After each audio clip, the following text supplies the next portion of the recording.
Yang pembantu tahu. Kalau hadir, pagi hadir.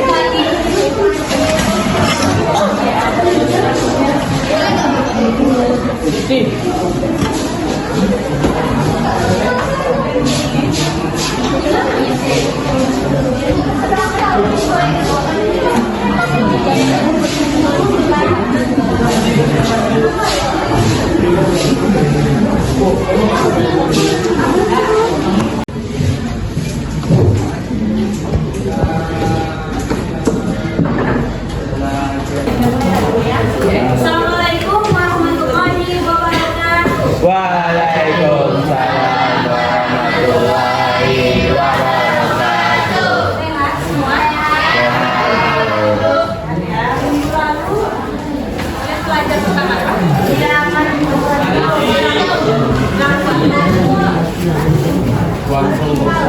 bintang sama bilangan kuantum. Coba kita bisa menyebutkan apa itu orbital. Ulang lagi, orbital adalah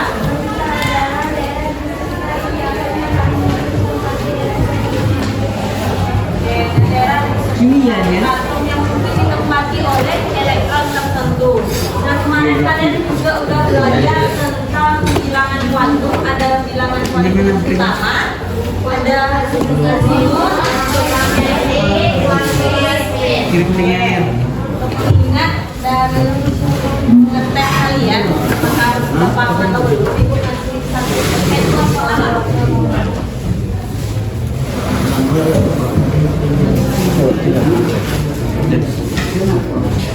Nah, ini siapa yang bisa menentukan bilangan kuantumnya?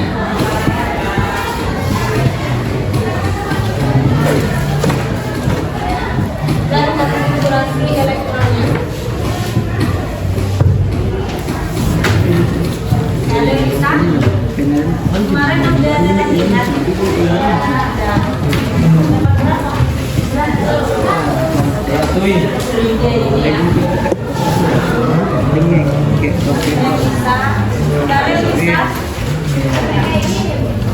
Iya, apa yang membentuk elektron yang memisah di dalam orbital ya, dalam orbital karet. Udah tuh. Bisa? Darah. Masih darah. Darah. Yang namanya bisa namanya? Belum bisa. Apa itu? Ini yang CL sama K.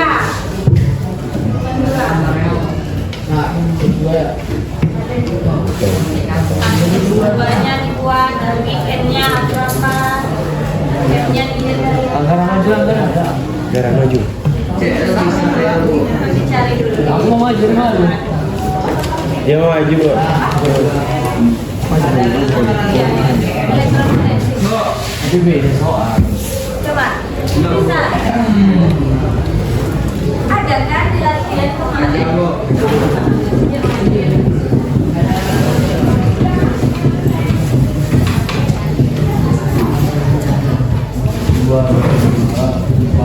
Lah, ada mana latihannya? Ratus.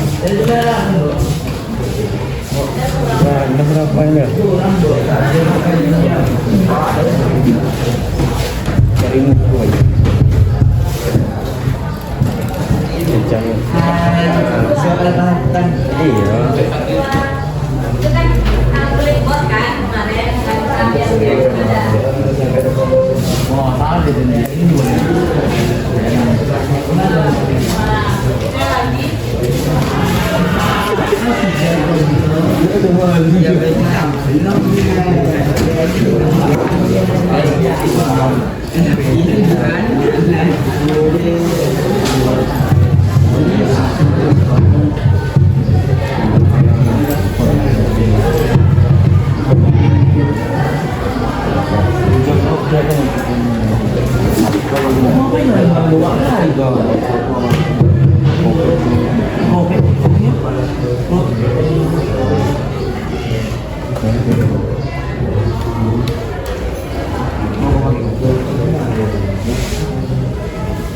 lagi itu pinjam aku baca kamu.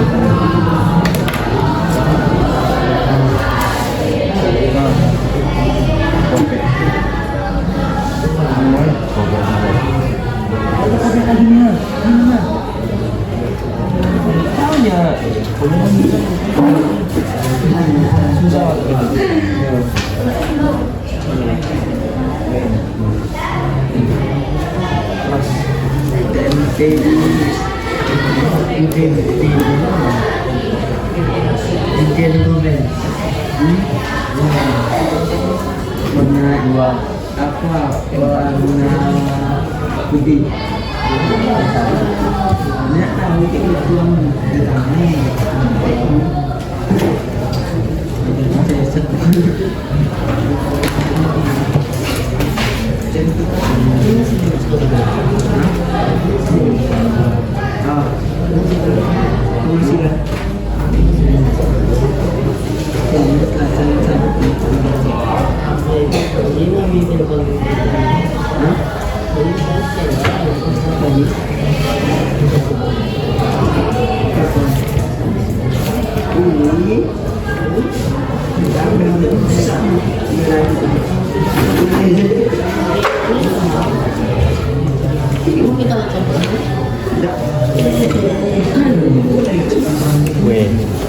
Video.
Azimut ini didapat dari itu ada kayak sendiri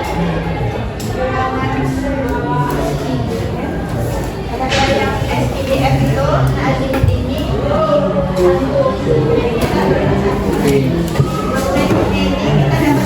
karena dia bentuknya nol. Min, kenapa min?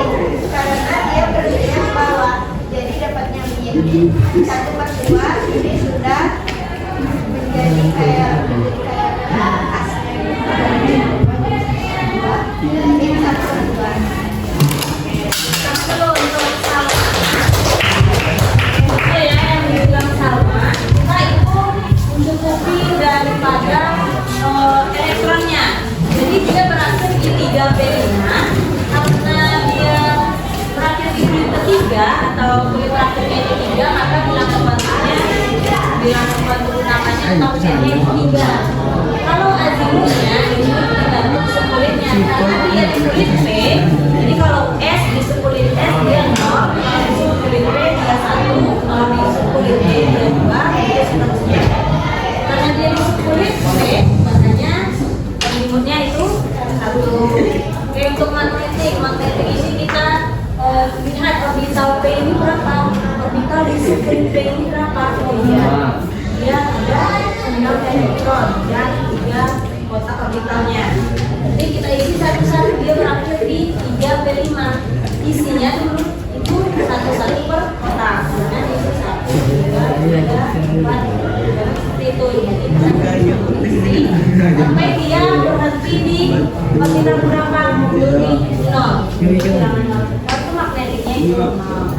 Dan untuk spinnya itu kalau dia ke bawah itu dia minus setengah, diam lah. atas arahnya diam. 13 berarti itu. Nah, setelah kita belajar, berarti paham ya yang ini? Ada sesuatu yang mempelajari tidak? Oke, kita lanjut ke pembahasan baru. Itu tentang perkembangan sistem periodik unsur. Kalau kemarin kita udah belajar perkembangan daripada atom, hari ini kita belajar yang lebih kompleksnya lagi, itu sistem periodik unsur. Ada yang bawa SP? Ada yang bawa tabel itu? Nah, tuh. Nah, iya.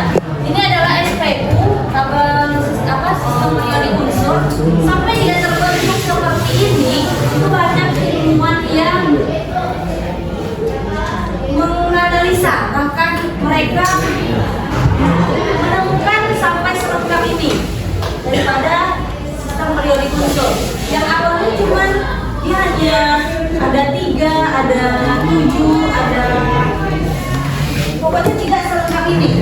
Jadi kita akan belajar bagaimana dari SPU ini terbentuk. Untuk hari ini kita belajar tentang itu. Oke, boleh tujuannya dibaca dulu.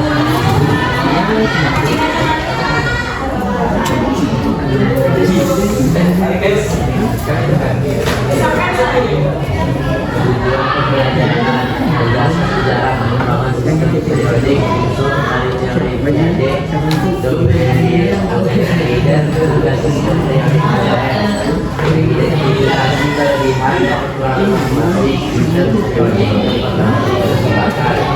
menentukan satu unsur dalam sistem periodik modern berdasarkan konfigurasi elektron.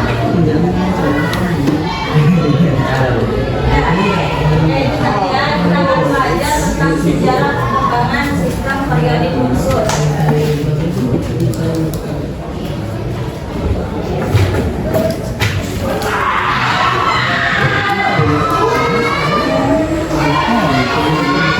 Ini dia pertama kali dipelopori oleh Reine Lavoisier.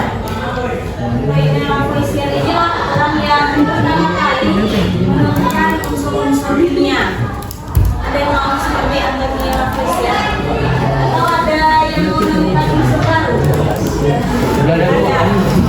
Yang mau tahu coba baca nama ada sekarang. Ada nama ya.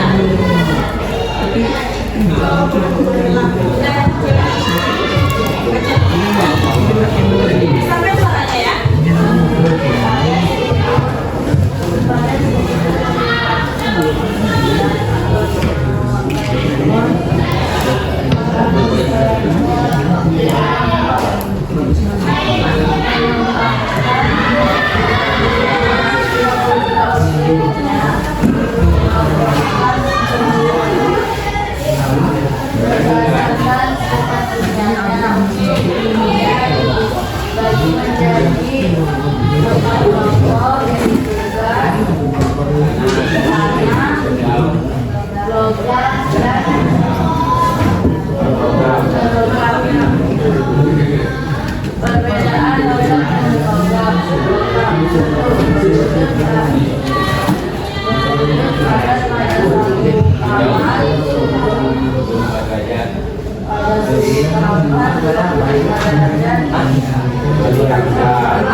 Lavoisier pertama kali dia menemukan emas.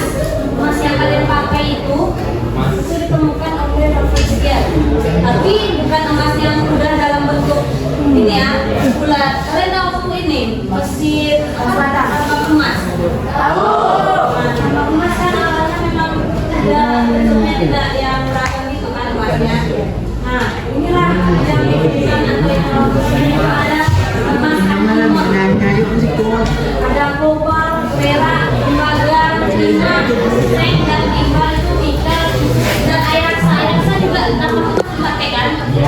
Ada namanya timah juga. Ya mas Jawa tuh dompet kan? Nah, ini ditemukan oleh kriminal polisian. Dia ada menemukan logam dan yang bukan logam, apa? Oksigen,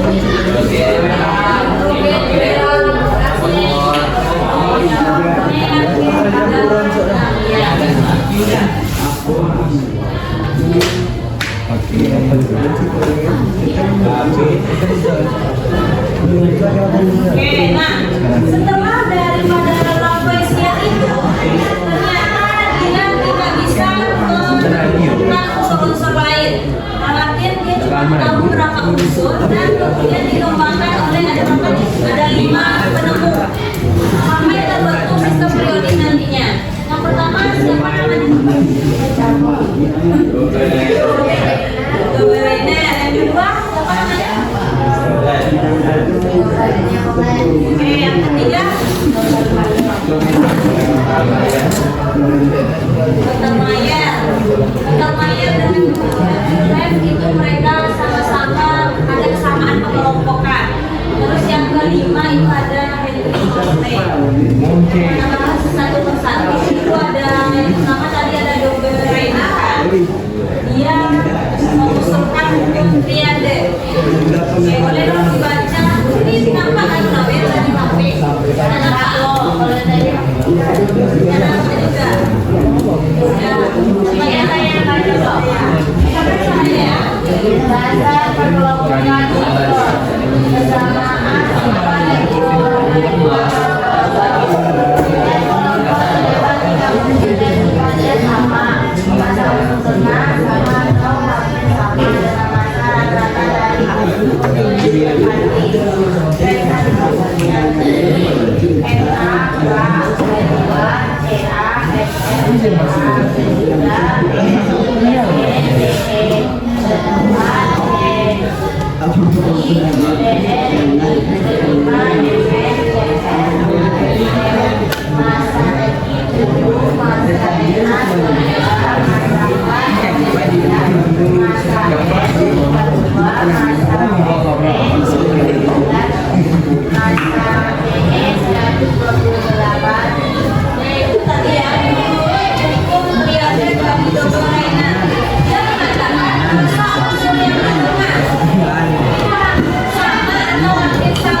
ternyata yang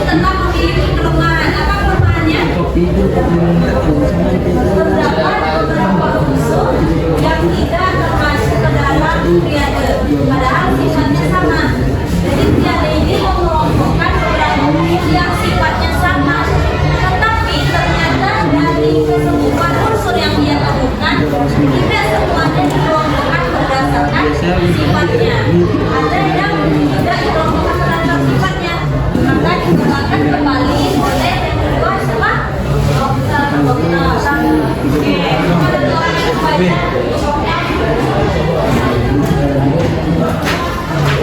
Ya, ini.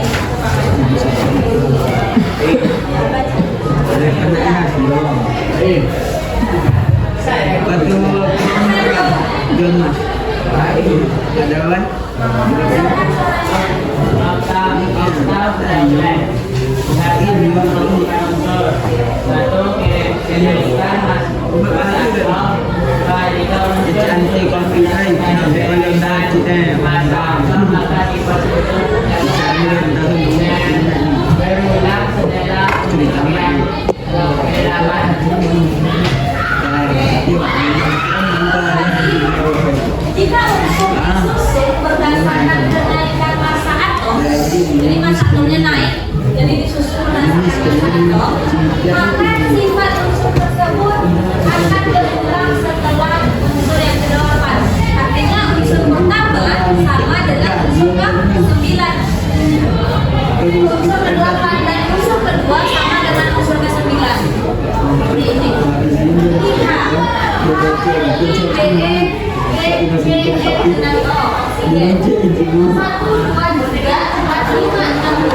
Itu sama nanti 1 dengan 8 itu sifatnya 2 dengan 9 itu sama nanti.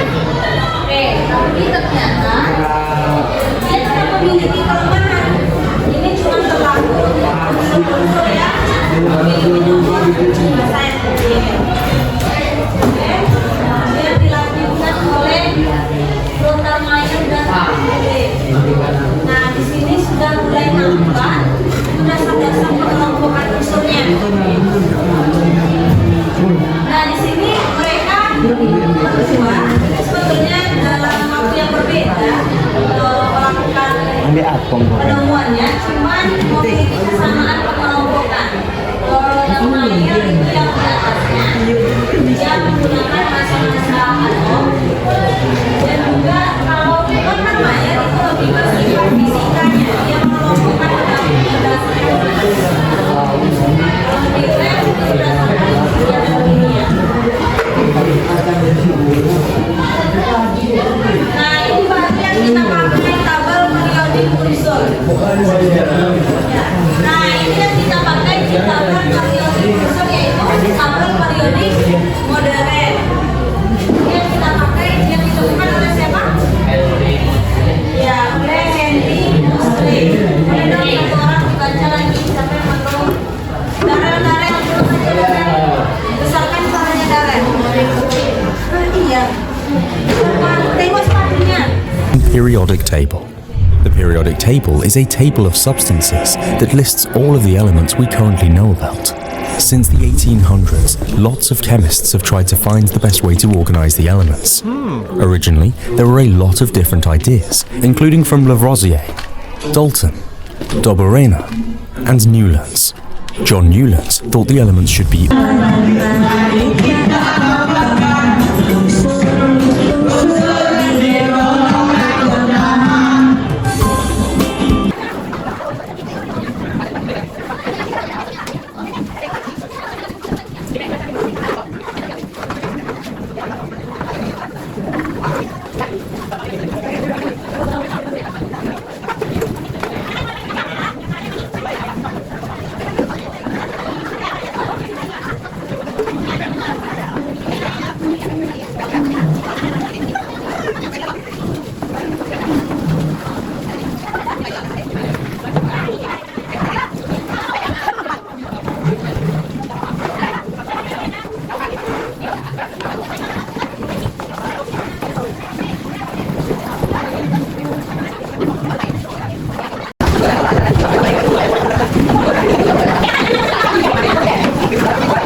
berwujud padat pada kamar 35%, kecuali